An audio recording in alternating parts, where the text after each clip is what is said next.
Okay. Transformation on this guy. So, he has a fairly complicated transformation. We're going to start by untabbing the hands at the back. No, I lied. You're going to start by moving these panels out of the way so you can do that, because you don't want to break them. They aren't too fragile, but they are thin, and they are the most breakable part on this. Then you can do this. They just come apart. And then you're going to want to remove his gun and set it off to the side. As you just saw, when you do that, the arm probably will extend on its own, but I'll slide it back in for now. Then what you're going to do is extend the arm. And bring and grab here at the shoulder and bring that away up like that. We'll finish transforming the arms now. You see it's very loose right now, so what you have to do is you have to make sure this is all the way up. This can get stuck sometimes. If it's jammed, you just want to take a flathead screwdriver and just push on that far bit a little bit, and then it should help push it forward, but it's durable enough, you shouldn't have anything to worry about. Now what you want to do. Right here, there's a little thing you can pull down on, or you can just grab it up here to get this open. Then you can push this hook in. There's a, right there, there's a hole that this lines up with. And then when you push this hook in, this is kind of hard to do with the camera. You push this hook in, it'll lock it, there it goes, it'll lock it in place.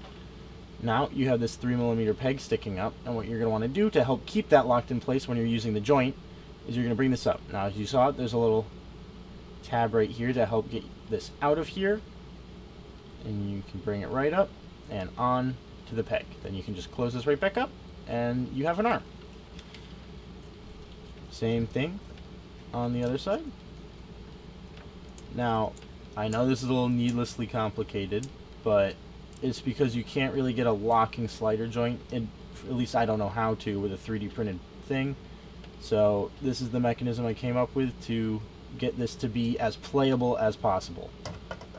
Now, this shouldn't be loose anymore, and you have a nice elbow joint. As you can see, this rotates a lot on its own, but theoretically it would still be like this. You're going to want to rotate it so that these big chunks are up here, because that gives you clearance to transform the legs. What you're going to do is you're going to pull them away from the body to untab them from the inside of the body. You're going to, at the knee, bend it from a different angle. Then bend it at the hips down, just so this isn't sliding around back here. We'll rotate the arms around right now. There we go.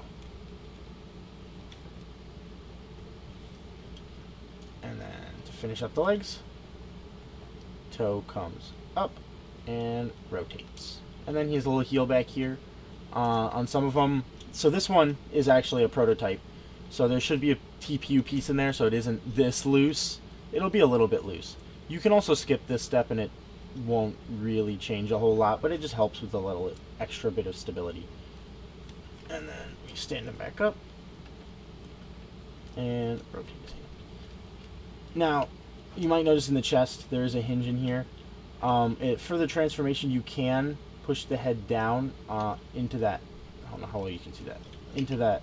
For robot mode, you want it in the top one. For alt mode, you can put it in the bottom one.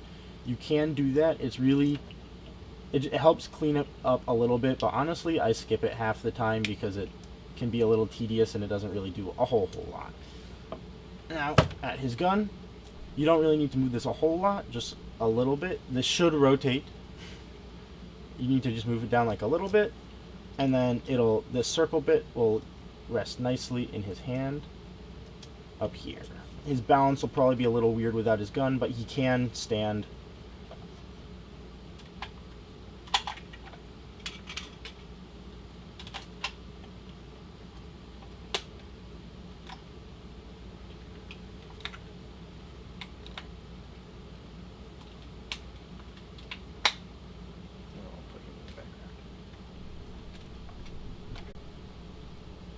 Okay, and back to ball mode. So, start with the feet.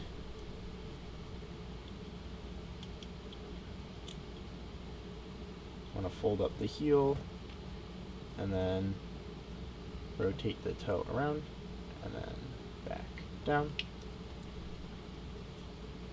And you can bring the shoulders back. You want to do the legs, and this slot, that tab, they go right together.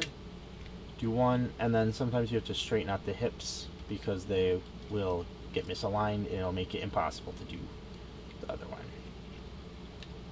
Yeah, feel free to move this around as need be for clearance purposes, but now you should be able to rotate it 180 degrees over here to an arm. Straighten it out. It's very important to make sure that's as straight as you can get. Fold that back in, undo the hook, close it back up, and then down. Don't slide that down yet. Bend the arm down. Again, try and make sure that's as straight as you can be. This is really nice right now. Then slide it in, and then don't tab this one in yet because that's the side that the gun goes in. This side, we can tap this one in.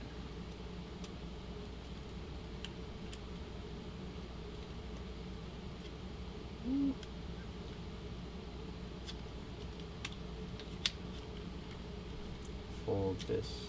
Oh, you cannot see that at all. Let me do that again. Fold this up. Let me take the gun. Rotate this back. And then we're going to need to extend this to get here. It just did it on its own, but a second ago it was like that. You need to rotate the fist so that he can hold the gun. Again, this circle is going to go right in there. You might rotate it back a little bit more just to make it a bit easier. And the circle on the other side is going to go into, oh my gosh, that same piece of molded detailing, but on the other arm. There we are. So, put this into the hand.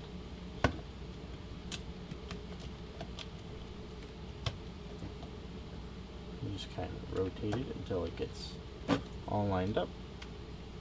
Give it a nice, oh my gosh, the leg is not cooperating right now. That's great. There we are. And a nice squeeze. Bring this up. Then you can rotate this down. And the bottom there will hook in on there. And then the very last little thing, again, I said sometimes I skip this, but I won't for the video. You open this up. You push the head down, and then it'll go back, it'll close back up on it. And the head will just be a little bit more tucked away. It's a bit less obvious. And we're back in the little ball mode. Or not so little now, actually, compared to the original.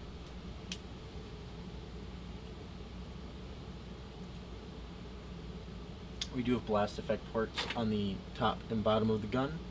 These little molded detailings that are actually color separated on the final one are also 3mm pegs, but I don't think you can actually put blast effects on them, but you can pretend. These detailings are not blast effect compatible.